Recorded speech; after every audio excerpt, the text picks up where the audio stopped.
Today, we're doing things a little differently. We're going really deep on this one, going way beyond the typical Elon Musk headlines. Yeah, forget just the rockets and electric cars for a second. Exactly. We've got a whole stack of articles and blog posts here, and we're trying to answer that question everyone asks. What makes Elon Musk tick? You got it. What? What is it about this guy? What drives him? Right, because he kind of just bursts onto the scene, right? Like suddenly he's everywhere doing all these impossible things. And it's not just the doing, it's the kind of things he chooses to do. Like, who wakes up one day and decides to colonize Mars? And that's where this blog post we're starting with gets really interesting.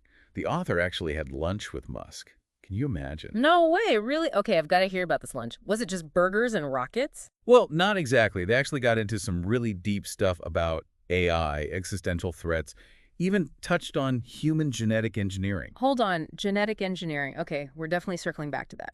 But first, the blog spends a good chunk of time on Musk's early years. Yeah, paints a picture of him as this really driven, kind of unusual kid, grew up in South Africa, not always fitting in. Kind of a classic story for people who end up doing extraordinary things, wouldn't you say? Absolutely. Yeah. And the blog emphasizes how much of a bookworm he was. Like, reading wasn't just a hobby, it was an obsession. And get this, he teaches himself to code at like, what, 10 years old? 12, actually, and then sells his first video game for $500. 12 years old. I was still trying to figure out how to beat Super Mario at that age. This guy's out here launching businesses. That entrepreneurial spirit really shines through, even from a young age. But it's that mood he makes at 17 that I find fascinating. Leaving South Africa, heading straight for Silicon Valley. Like he just knew, right? Like that's where he needed to be to make all these ideas in his head become a reality. It takes a certain kind of drive, a certain kind of vision to do something like that at 17. Mm. Most of us at that age are, well, Trying to figure out what college to go to, or in your case, how to beat the next level of Super Mario. Hey, some things never change. But yeah, he lands in Silicon Valley and boom, launches his first company, Zip2. Zip2? Wasn't that? Online directory, kind of a precursor to things like Google Maps. Not glamorous, but it was a start. And the blog really emphasizes just how much he hustled in those early days. Talking, sleeping on the office floor, showering at the YMCA kind of hustle. Exactly. He was willing to do whatever it took. And it paid off, right? Yeah. Compaq buys Zip2 for like, what was it, $300 million? Something like that. Imagine being 27 years old with that kind of payday. I'd be on a beach somewhere. Most people would, but not Elon. He takes a chunk of that money and immediately pours it into his next venture, X.com. Which eventually became... XML. Right, PayPal. See, this is what I mean. The guy could have taken a break, enjoyed the success, but no. He's already on to the next big thing. He has this knack for spotting industries that are ripe for disruption and then just going after it. He doesn't wait around. And that brings us to, I'd say, the pivotal moment, right? The year 2002. The year everything changes. He's coming off the massive success of PayPal, could retire comfortably, but instead he decides to tackle. Well, what did he decide to tackle? Only the two most ambitious, some might even say insane projects imaginable at the time. SpaceX and Tesla. Like, how do you even, I mean, most people wouldn't even dare to dream that big, let alone actually go after it. It's like he looked at space exploration and the automotive industry, two industries that hadn't changed much in decades, and instead of seeing obstacles, he saw opportunities. It's like he's living in a completely different reality, right? Yeah. While everyone else is stuck in the present, he's already living in the future he wants to create. And what a future it is. Imagine a world where humanity is a multiplanetary species, traveling to Mars and beyond, and where sustainable energy powers our lives. Sounds like science fiction, right? But that's the thing with Musk. He takes those science fiction fantasies and turns them into, well, actual science. But it's important to remember, it wasn't all smooth sailing. Oh yeah, the blog doesn't sugarcoat it. There were explosions, setbacks, near bankruptcies, the works, especially in those early days. Yeah, imagine pouring your heart and soul, not to mention millions of dollars, into these companies, only to have rockets explode on the launch pad, prototypes failing, investors getting cold feet. Not to mention the 2008 financial crisis hitting everyone like a ton of bricks. I mean, SpaceX was struggling to literally get off the ground, and Tesla was burning through cash faster than Faster than a Tesla on autopilot. Exactly. It was make or break time. It was, and I don't think people realize just how close both those companies were to going under. Seriously, it's easy to look back now and be like, oh yeah, SpaceX, Tesla, sure, they were always going to be successful. But in 2008, It was a different story.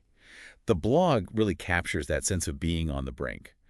But, and this is what I find so fascinating, it also shows how Musk's leadership during those really intense periods of crisis was, well, Different. yeah, different. Like he almost thrives under that pressure. Yeah. When most people would just crumble, he seems to get even more focused, even more determined. So, like a kind of the harder it gets, the stronger I become kind of thing? Is that part of his secret sauce? Maybe, but I think it goes deeper than that. Remember, the sources all emphasize that this isn't just about money for him. It never has been. It's about the mission. Exactly. Saving humanity, Yeah. pushing the boundaries of what's possible. He's not just building companies, he's building a future. And he needs those around him to be just as committed. Which is where that whole intense leadership style comes in, I guess. The blog gives a few anecdotes about how Musk rallies his team. He doesn't just set deadlines. He paints a picture of this incredible future, this almost unbelievable future, and then he gets everyone to believe that they're the ones who can actually make it happen. So he's got that Steve Jobs reality distortion field thing going on. A little bit, yeah. But it's not just about inspiration. The sources are very clear that working with Musk is not for everyone. We're talking grueling hours, relentless pressure, Yeah. the constant feeling that you're trying to do the impossible, Wasn't there a quote in the blog, something about one of his former employees describing it as, riding a rocket yourself every single day. that's the one. So exciting, sure, but maybe pack a parachute, right? Definitely not your average 9 to 5. But, and this is the other side of it, the sources also talk about the immense respect his employees have for him. They see his intelligence, his work ethic, and they buy into the mission. They want to be part of something big, something meaningful. So it's a trade-off. You get to work on these incredible projects that could change the world, but you're also signing up for, well, a wild ride. Exactly. Which brings us back to that lunch with the author. Because this is where we start to see what's really going on inside Musk's head. The burgers and existential threats conversation. That's the one. The author says they covered everything from the Fermi paradox to the future of artificial intelligence. And then, almost casually, Musk brings up the idea of tackling human genetic engineering. Wait, hold on. He just casually throws out editing human DNA over lunch? Like it's no big deal. Well, according to the blog, yeah. And it's presented as this offhand remark, something to think about in the future. But it really speaks to his mindset, doesn't it? How so? Because he doesn't see limitations the way most of us do. He sees problems, engineering problems. If aging is just a problem, then why not solve it? If disease is just a problem, then why not engineer a solution? It's a completely different way of looking at things. Most people, after the success he's had with PayPal, SpaceX, Tesla, they'd be content to, relax, enjoy life. Not Elon. He's always thinking bigger, thinking further ahead, playing on this whole other strategic level. While most of us are worried about what's for dinner, he's thinking about the future of humanity centuries from now. Which kind of makes you wonder, what problem is he going to tackle next? And how does he approach these challenges in a way that allows him to actually make progress? Because, let's be honest, most of us would just get overwhelmed by the sheer scale of it all. It's like, Yeah. how does his brain even work? What can we learn from this guy, even if we're not, aspiring rocket scientists or whatever? Well, that's what the blog really tries to dig into. It boils down to this idea of, and get ready for it, first principles thinking. First, principles. Okay, I'm intrigued. Break it down for me. So it's about getting to the core of a problem, not just accepting the way things are usually done, but asking why. So, like, instead of going with the flow at work, you're like, wait, why are we even doing it this way? Is there a better way? Exactly. The blog gives this great example about Musk questioning the cost of rocket materials. Everyone was telling him it was just the way it was. These materials are expensive. Because rockets, right. Right. But he didn't just accept that. He dug deeper, figured out what went into those materials, the raw ingredients, and realized he could just build a lot of it in-house for way cheaper. So it's about challenging assumptions, even if they seem fundamental to the way a whole industry operates. I like that. But let's be honest, even with the best problem-solving techniques, tackling things on the scale that Musk does, it's got to take a certain level of, belief. You're hitting on another key takeaway here. That unwavering belief in your vision, even when no one else gets it. When Musk first announced his plans for SpaceX and Tesla, people thought he was nuts. Literally, they laughed at him. Which is kind of wild to think about now, right? Tesla outselling some of these established car companies, SpaceX launching rockets left and right. But I guess that's the Musk factor, that ability to see the future and then will it into being, even when it seems impossible.